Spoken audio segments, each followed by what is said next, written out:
Okay, start. Yep, okay. I'll sort over here. Okay, yes. Good morning, everyone. My name is Liang Teng Fai, and my group member is Arina, Violet, and Emily. Our speech today is black market. Okay, what's black market? Associate with the words black with secretive exclusivity, and the words market is trade items in the market. And the black market usually take place outside the government rather and without the government knowledge. And you can trade items from different categories in the website, which what we call it dark web. And you can look at the PPT slides. I have listed out the common trading items in the black market, which is human trafficking and prostitute, especially for young women and kids. And the drugs, child pornography, illegal gambling, and the human organ are also the common trading items in the black market. And how does the black market work?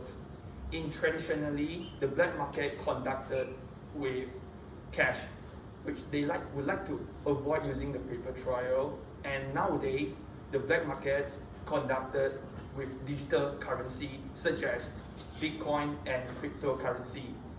And all the things that you can done it in the websites nowadays, what we call it dark web. Yeah, and you can take a look at our table for contents. Today we would like to talk about the pros and cons, organs and drugs, and the child pornography. And I will talk about the pros and cons in the black markets. And there are 5 advantages in the black markets. And the first advantages in the black market is sold cheaper. What does it mean sold cheaper in the black markets? The seller can sell the item with the price that they want to, because the item that's sold in the black market is avoid government control price and the tax. And the second advantage in the black market is high profit, because you can sell anything in the black market, even the illegal items, which is weapons or drugs, and you get coming with the high profit and the low cost. And the third advantages in the black market is the sales of drugs and organs. Some drug can help people to ease pain, and the organ can save life. Yeah, and the fourth advantages for the black market is for necessity. It's usable for people daily bread. And the last advantages in the black market is a country economic growth. Some of the proceeds from the black market is utilized towards the economic of the growth. For instance, some school and hospital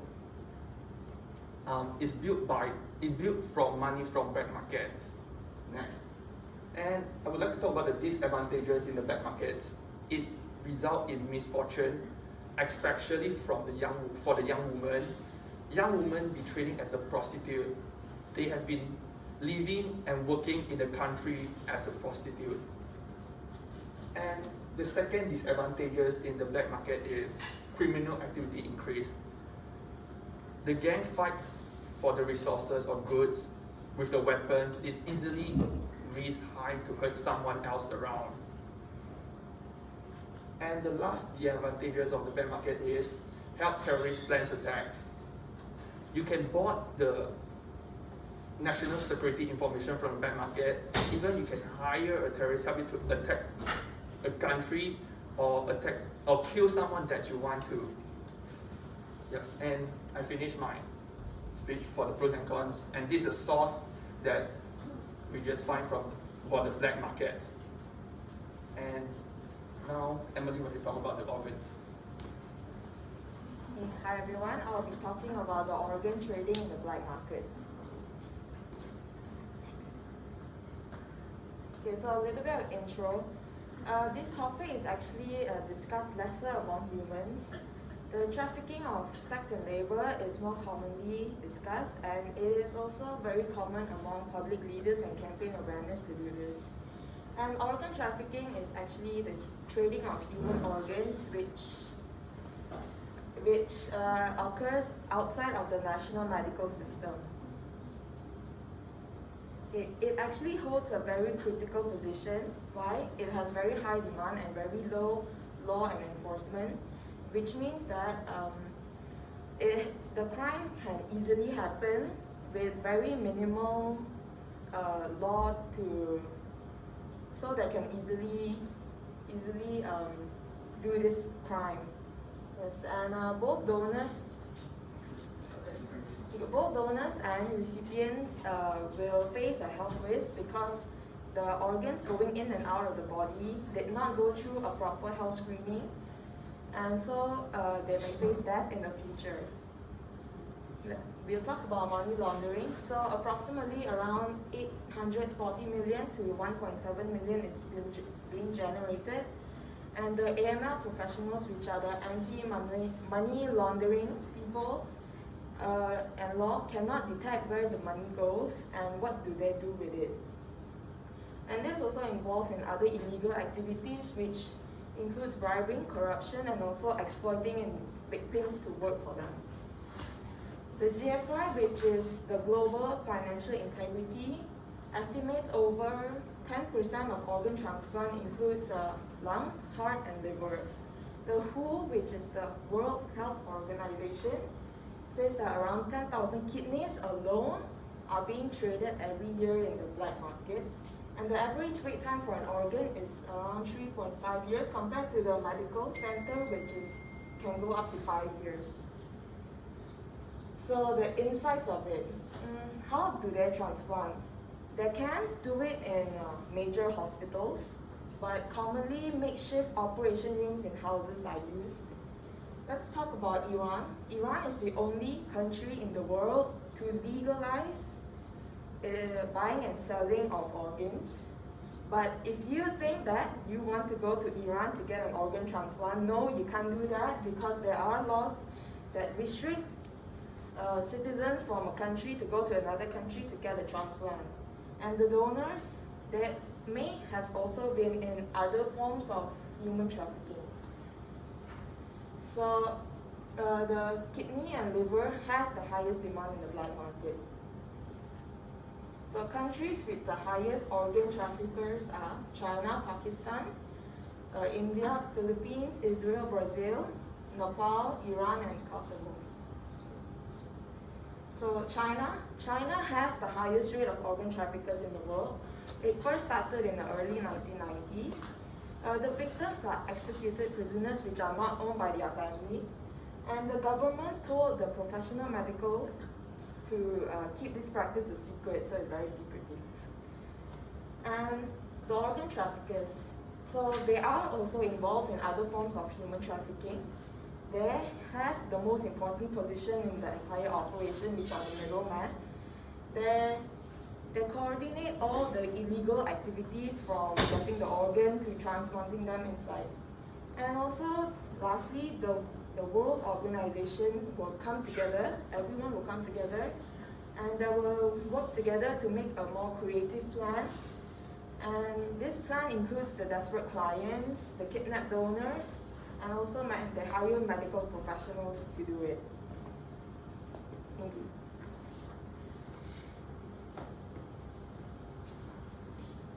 Hi, I'm Violet. I'm going to be talking to you guys about drugs in black market. Okay, firstly, what's legal and illegal? It actually depends on the area and can be changed by time. For example, marijuana is legal in Switzerland and Spain. Okay, thanks. Drugs in black market. There are generally two types. One is the naturally grown ones, such as marijuana, mushrooms, and opium poppy. And some are produced in labs, such as meth, ecstasy, and fentanyl. Firstly, I'm going to talk about the natural grown drugs, the production of it. It's usually grown in countries that are legal, that legalize the specific drugs, and it also comes along with appropriate climate and the displacement of other agriculture as well. So the distribution would be where it is legal. It follows the normal system as it is legal, and where it is illegal, smuggling is needed. So next will be the synthetic lab drugs. So it's usually produced by big pharmacies with specialized equipment or backyard makeshift labs. It carries high risk because it's non-sterilized and it's run by drug lords. So the distribution of it will be synthetic drugs. Drugs are usually chemically infused into certain substance to avoid detection by police or scans. It's similar to natural drugs as bribes are used as well. Okay, so the countries with the highest number of drug trafficking, the highest one will be the United States, which is about 5.89%, and next will be the Greenland with 5.63%, and Mongolia 5.24%, United Kingdom 5.22%, and lastly New Zealand 4.91%. Okay, this is the Silk Road. So it is a dark web that sells all the illegal drugs in there, and this guy is a person, Ross Ulbricht. He created this web page. He's a computer science engineer. He opened the market in 2011 and got caught in 2013, so he closed it. So it was told that his sales was about 1 billion.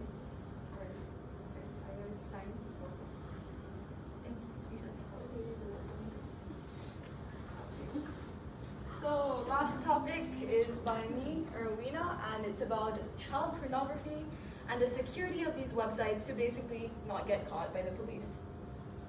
Okay, so let's start off with what is considered child pornography? Well, child pornography is a form of child abuse where they depict a child in a sexual manner and abuse, which can be rape, of course. And for obvious reasons, it is prohibited by federal law because it's a terrible thing to do. Next. Okay, so let's start off by introducing how the workings and distribution of child pornography in the black market.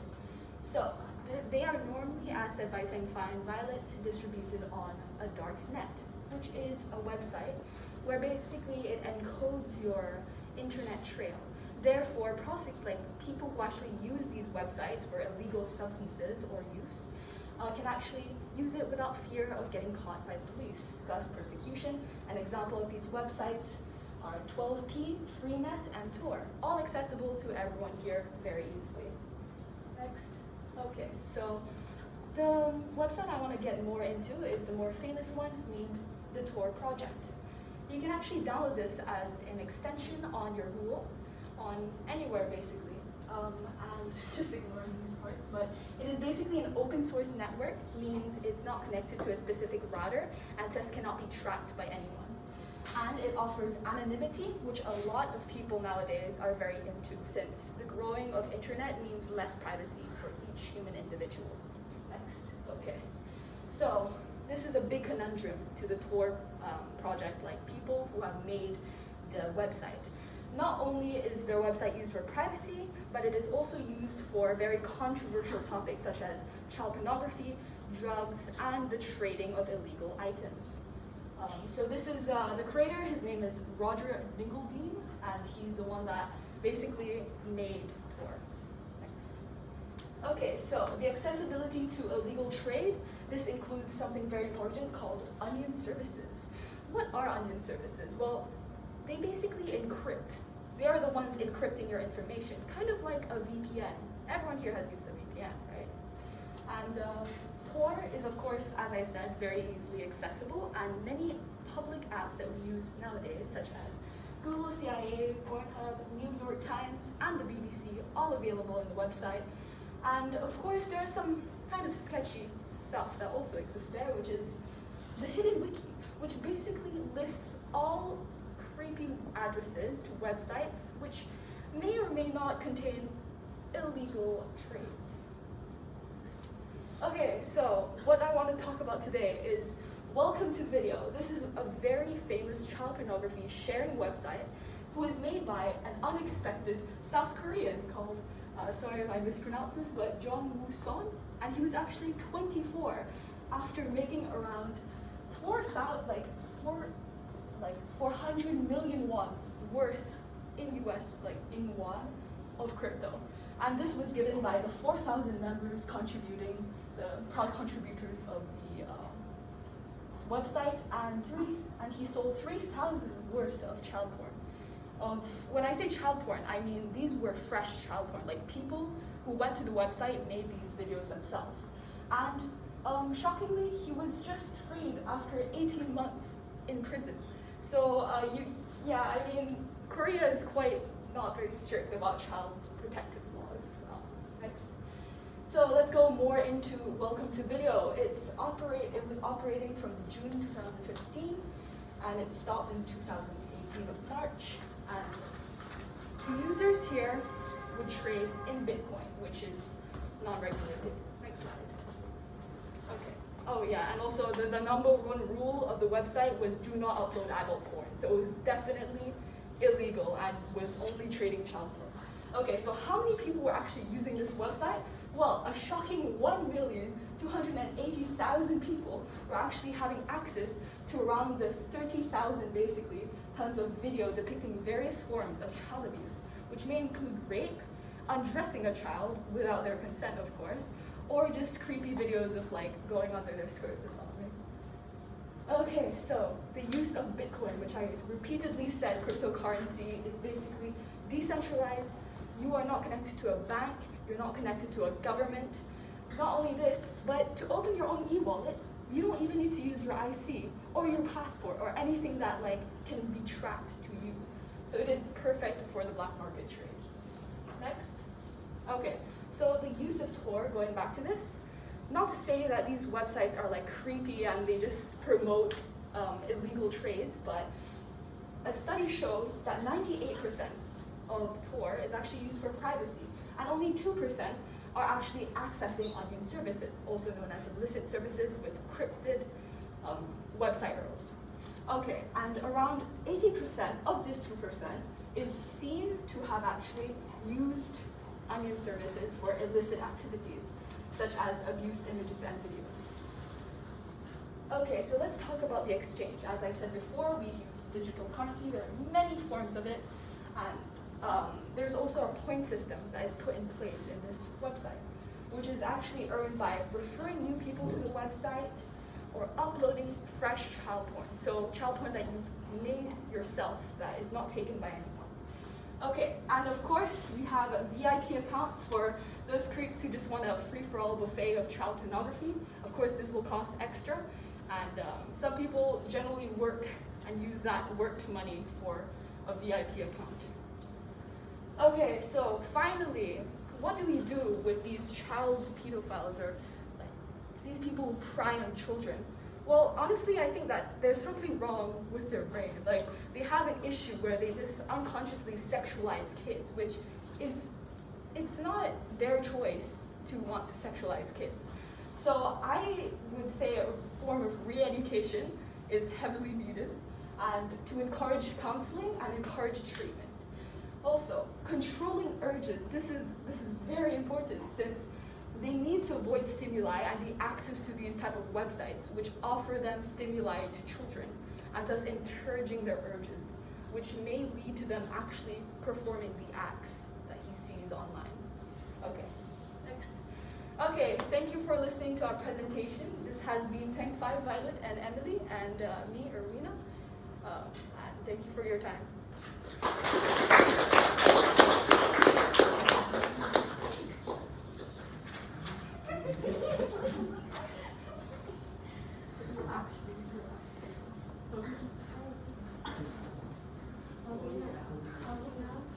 Can you see what's the time that you look there?